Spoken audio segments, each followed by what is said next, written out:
മികച്ച വിജയത്തോടെ കേരള രാഷ്ട്രീയത്തിൽ ഒരു പുതിയ ചരിത്രം കുറിച്ചുകൊണ്ടാണ് പിണറായി വിജയൻ നയിക്കുന്ന ഇടതുപക്ഷ സർക്കാർ 2021 അധികാരത്തിലെത്തുന്നത്. പാർട്ടി സെക്രട്ടറിയിൽ നിന്ന് ജനകീയനായ ഒരു മുഖ്യമന്ത്രിയിലേക്കുള്ള പിണറായിയുടെ പരിവർത്തനം ഇടതുപക്ഷത്തെ വലിയ ഭൂരിപക്ഷത്തിൽ അധികാരത്തിലേക്ക് വീണ്ടും കൊണ്ടുവരാൻ കാരണമായി മാറുകയും ചെയ്തു. ഇപ്പോൾ 2026 തങ്ങളുടെ സർക്കാർ തുടരും എന്നാണ് ഇടതുപക്ഷക്കാരുടെ ആത്മവിശ്വാസം. ശക്തമായ ഭരണവിരുദ്ധ വികാരം സംസ്ഥാനത്ത് നിലനിൽക്കുന്നില്ല എന്നാണ് ഇടതുപക്ഷം കണക്ക് കൂട്ടുന്നത്.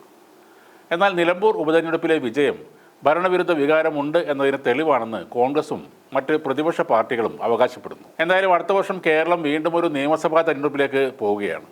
2026 നിയമസഭാ തെരഞ്ഞെടുപ്പിൽ ആര് വിജയിക്കും എന്ന് SN ന്യൂസ് എന്ന ഒരു ഹിന്ദി യൂട്യൂബ് ചാനൽ ഒരു അഭിപ്രായ സർവേയിലൂടെ പ്രവചനം നടത്തിയിട്ടുണ്ട്. അവർ പറയുന്നത് പ്രകാരം LDF സർക്കാർ ഹാട്രിക് അടിക്കാനാണ് സാധ്യത. എന്നാൽ സീറ്റുകൾ കുറച്ച് കുറയുമെന്നും പറയുന്നുണ്ട്. ഇപ്പോഴത്തെ 99 സീറ്റുകൾ ചിലപ്പോൾ 80 പോകാം എന്നാണ് അവർ പറയുന്നത്. എന്നിരുന്നാലും ഭരണം ഇടതുമുന്നണി നിലനിർത്തും. UDF നിലവിലെ സീറ്റ് നില മെച്ചപ്പെടുത്തി 56 എത്തും. ഏറ്റവും ശ്രദ്ധിക്കേണ്ട മറ്റൊരു പ്രവചനം BJPയുടെ പ്രകടനം സംബന്ധിച്ചാണ്. BJP കേരള ചരിത്രത്തിൽ ആദ്യമായി 3 നിയമസഭാ സീറ്റുകൾ നേടും എന്നാണ് സർവേ പറയുന്നത്. ഏതൊക്കെ ജില്ലകളിലാണ് ഓരോ മുന്നണികളും നേട്ടമുണ്ടാക്കുക എന്നത് SN ന്യൂസ് അഭിപ്രായ സർവേയിൽ വിശദമായി തന്നെ പറയുന്നുണ്ട്. കാസർഗോഡ് ജില്ല എടുത്താൽ UDFനായിരിക്കും മുൻതൂക്കം. ആകെയുള്ള 5 നിയമസഭാ മണ്ഡലങ്ങളിൽ 4ലും UDF വിജയം നേടും. LDFന് ഒരു സീറ്റ് മാത്രമാണ് അവിടെ ലഭിക്കാൻ സാധ്യത. BJPക്ക് അവിടെ സീറ്റൊന്നും ലഭിക്കില്ല. കണ്ണൂർ ജില്ലയിലെ ഒരു സീറ്റിൽ BJP വിജയിക്കുമെന്നാണ് സർവേ പറയുന്നത്. കണ്ണൂരിലെ 11 മണ്ഡലങ്ങളിൽ 5 UDFും 4 LDFും വിജയിക്കും. ഒരിടത്ത് നിർണായക മത്സരം നടക്കും. വയനാട്ടിൽ 3 സീറ്റുകളിൽ 2 UDFനും ഒരു സീറ്റ് ഇടതുപക്ഷത്തിനും ലഭിക്കും. മലപ്പുറം ജില്ലയിലും UDF മുന്നേറ്റം നടത്തുമെന്നും സർവേ പറയുന്നു. മലപ്പുറത്തെ 16 സീറ്റുകളിൽ 12 UDFും 4 LDFും വിജയം കാണും. അതേസമയം കോഴിക്കോട്, പാലക്കാട് ജില്ലകളിൽ ഇടതുപക്ഷത്തിനായിരിക്കും കൂടുതൽ സീറ്റുകൾ ലഭിക്കുക. കോഴിക്കോട് 13 നിയമസഭാ മണ്ഡലങ്ങളാണുള്ളത്. അതിൽ 8 ഇടതുമുന്നണി വിജയിക്കും. UDFന് 5 സീറ്റുകളാണ് ലഭിക്കുന്നത്. പാലക്കാട്ടെ 12 നിയമസഭാ സീറ്റുകളിൽ 8 ഇടതുമുന്നണിയും 4 UDFും വിജയിക്കും.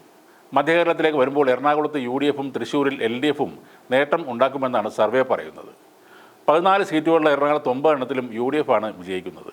5 സീറ്റിൽ മാത്രമാണ് LDFന് വിജയ സാധ്യതകൾ. തൃശ്ശൂരിലെ 13 സീറ്റുകളിൽ 9 LDFനും 3 UDFനും ലഭിക്കും. തൃശ്ശൂരിലെ ലോക്സഭാ സീറ്റിലൂടെ കേരളത്തിൽ നിന്നും പാർലമെൻറ്റിലേക്ക് അക്കൗണ്ട് തുറന്ന BJP ഇത്തവണ നിയമസഭാ തെരഞ്ഞെടുപ്പിലും തൃശ്ശൂരിൽ ഒരു സീറ്റ് പിടിക്കും എന്നാണ് സർവേ പറയുന്നത്.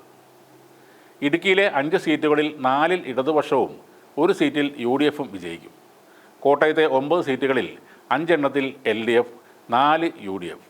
ആലപ്പുഴയിൽ LDF പതിവ് പോലെ വലിയ നേട്ടമുണ്ടാക്കും. ആകെയുള്ള 9 സീറ്റുകളിൽ 8 LDF പിടിക്കുമ്പോൾ UDFന് 1 കിട്ടുന്നത്. പത്തനംതിട്ടയിൽ UDFന് ഒന്നും കിട്ടില്ല. ആകെയുള്ള 5 സീറ്റും LDF തന്നെ തൂത്തുവാരും. കൂടാതെ തിരുവനന്തപുരവും കൊല്ലവും ഇടതുപക്ഷത്തിനൊപ്പം നിൽക്കും.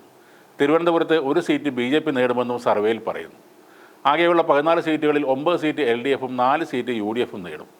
കൊല്ലം ജില്ലയിൽ ആകെ 11 സീറ്റിൽ 2 UDFും 9 LDFും നേടും. അങ്ങനെ മൂന്നാമത്തെ ഭരണത്തിനും LDF എത്തുമെന്നാണ് SN സർവേ ഫലം പറയുന്നത്.